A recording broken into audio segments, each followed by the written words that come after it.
my beautiful and amazing family. How are you all doing?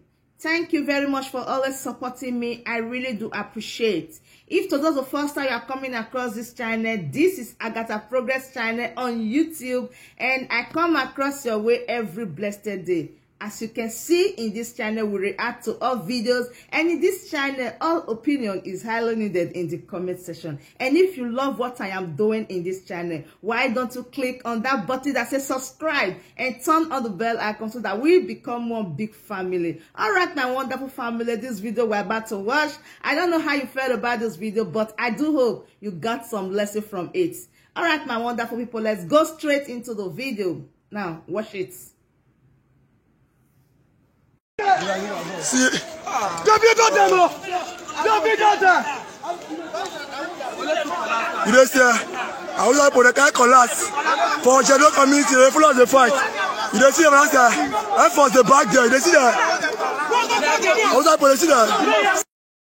Igbo mama ko ichi nya zere ndo azu ndo mmiri aka na azu anwụrụ ọmụ anwụ Igbo agbara nze unu amara ka nsu wee kwado ife onye ikiri na ugbu a ọ na-agba ife dị otu a na-eme ndị obodo afọ ada akwadote ka basị akwadote ma ọ bụ na ndị Igbo ka asụ na na-eme ife dị otu a n'obodo unu ka ndị Hausa ji mma anụsụ unu ọgụ na akpụrụ osisi o nwere ebe ọ manyere onye kpụọ isi na onye ji mma ofu okwu a Maazị Nnamdi Kanu na-ekwu na ndị a na-abịa mana a na-ekwu ya ọ baa ụfọdụ ebe a osi ụfọdụ ebe a nwa wee pụta a na-ekwu na ndị a na-abịa iche na ọsọ ndị Igbo ka ndị a chọrọ ịbịa jide iche na ọsọ na ana Igbo ka ndị a na-ekwu na-abịa ọ bụrụ na isoro ndị asụ asụsụ isoro ndị eme ka basi eme fa chọrọ ịma unu niile bụ ofu okwu a ọ ga-erugo mgbe ndị mmadụ ga-amatakwanụ na ife a na-eme na Afghanistan abụ obere ife ka ọ bụ na akwa ụdị ife a ka ndị a chọrọ ime n'obodo a na-akpọ Naijiria.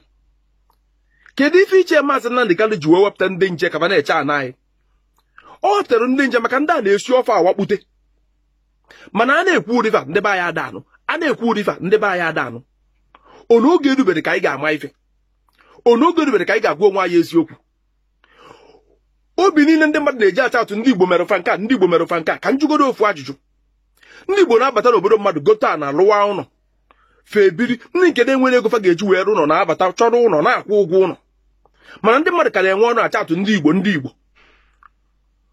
mere obodo a ji were otu ọ dị taa a na-ekwu na ndị a na-abịa enwere onye chọrọ itete n'ụla Maazị Nnamdi Kanu eji n'aka ike taa ụfọdụ gba nkịtị ụfọdụ na-asị na ndị Igbo mere ka njụ oge ofu ajụjụ kemgbe ejide Maazị Nnamdi Kanu Naijiria ọ na-adịgo mma ọkụ ọ na-adịgo gbuo egbu niile ọ na-apụsigo ndị a na-achị echi ọ na-apụsigo akwụ na-eti mkpu ndị a ji mma achụ n'ọsọ n'obodo unu kedu ife unu menwu n'obodo unu ka ndị a ji mma enye unu nsogbu kedu ife unu menwu ọ ife niile ka Maazị Nnamdi Kanu fụcha wee na-ekwu maka ya mana ụfọdụ achọrọ ịbara onwe uru ọtụtụ ife dị ụtọ ka Maazị Nnamdi Kanu fụcha wee na-ekwu mana ụfọdụ achọrọ ịbara onwe uru ọ ga-elugo ka anyị ga-ama na ndị bụ nsogbu anyị bụ ndị Fulani na ndị Hausa ndị Fulani na ndị Hausa ọ bụ na a ga-abụ abịakọ ọnụ kweta na anyị chọrọ ikwu onwe anyị eziokwu ka dị ife anyị ga-eme ndị dị otu a ka anyị wee bie ndụ ka anyị si wee kwesị ibi ndụ lapụ nsusu niile a na-esusu kedu kwa mgbe ndị abịa na-awakpo ndị mmadụ awakpokwa na unu nwa kpụrụ osisi fama jide mma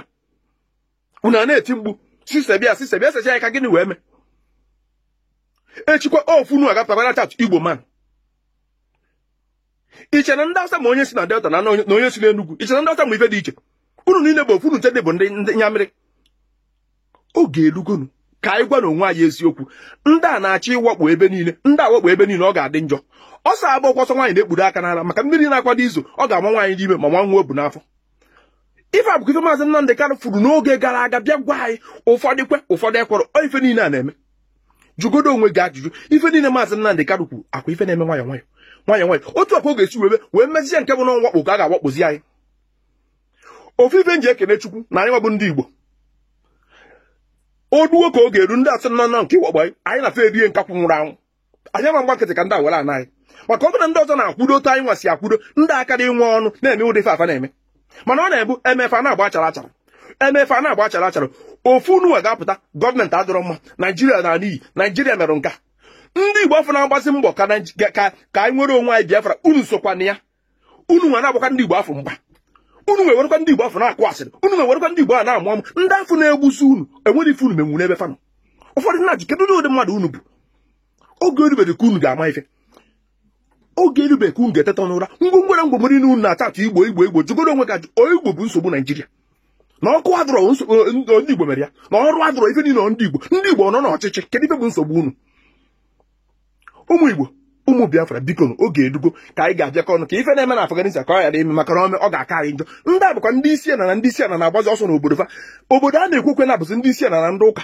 ndị isi ala nwee ike ịdị na-emenwu ndị isi ala ibe FIFA kedu ife ọ dị ka ndị isi ala ga-eme ndị ụka agụwakwa ndị kacha wee dị njọ na ndị niile omekome niile ama ọkwa ndị Fulani na ndị Boko Haram kedu ebe ndị afọ nọ na Naịjirịa atụọrọ ọmara atụọrọ ofeke isi ofe Maazị Nnamdi Kanu nkwụ gị n'azụ ma ọ bụ iwe ọbara kwụ gị n'azụ n'ụtụtụ n'efifie n'abalị mma emegide ife niile asị na a na-eme mma akwụgide ife niile asị na a na-akwụ mma emegide ife niile nwere ike ime nọ nke m ji wee bụrụ mmadụ ka alapụza Chukwu oke aba nke o ji wee bụrụ Chu ụmụ Igbo ka emesịa nụ.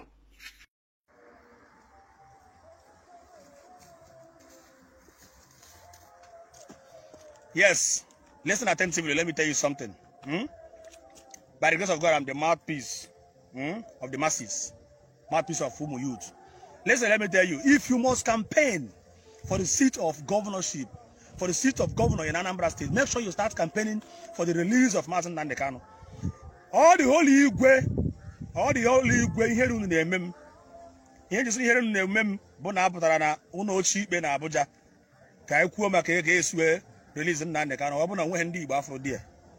Down on Afro dear, enough respect anyway to Okwadiki of Ibuku, Dr. Z, and some Nde Igbo, or has indeed one day wake go up. Nde Tetegronora, or that the whole of Igwe, nobody Afro dear. He chef one Amazon Nnamdi Kanu Igwe, and also Emir. Let me put Emir or even Emir of Afaruku. Or Igwe are apparent to the throne of Afaruku, so or a king. So on one kitty, ka king Gaibu Igbo. Na Igbo, na Zonkai, on Donakande DSS. A man I ain't saying never coward. Yes, a man I ain't saying never coward. If you must campaign for the seat of governor in Anambra State, make sure you start campaigning for the release of Maazị Nnamdi Kanu. If not, more than and I'm make a tier that there will nothing like you make campaign. Anambra State, even to the governor Anambra State. So I mean, this job say, let the current and the sitting governor still remain there. You cannot tell me that now all the whole candidates now also for the governor seat of governor of Anambra State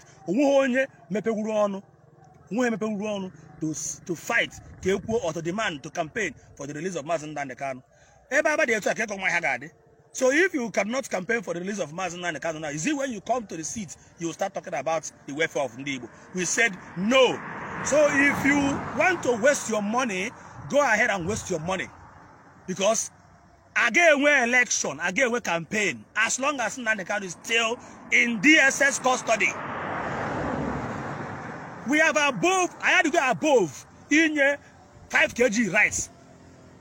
We are not hungry. And by the grace of God, we can never be hungry. We are all hustlers. So don't come and deceive our youth with 5 kg of rice and 1,000. Tomorrow we'll still enter in abject poverty. Tomorrow we'll still enter in abject poverty. What will 5 bags of rice, 5 kg of rice and 1,000 naira, what will you do for me? Highest 24 hours. Yeah, and I will still remain in danger. I will still remain in slavery. Nakunu. Till next 4 years. No. Any message now we are passing through now. If the message is not for the automatic release of Maazị Nnamdi Kanu, that means that message is worthless. You cannot stay in your house and be drinking champagne, popping champagne, clubbing, enjoying our money.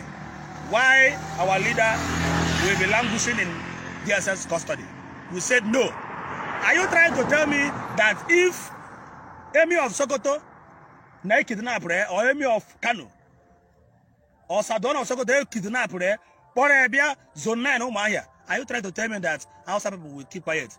Only 24 hours I get about Zone 9 Omahia or on Zone 13. Anambra, they will still come and demand for the release of their son. Now, why our own? Nnamdi Kanu is Igwe. In case people don't know, you might be seeing him as freedom fighter. Not only freedom fighter, he's an Igwe, but he subdued himself or went to Obiana. We have the seat of Igwe to fight for us. I ain't trying to name what they used to deceive us right now about Big Brother Niger.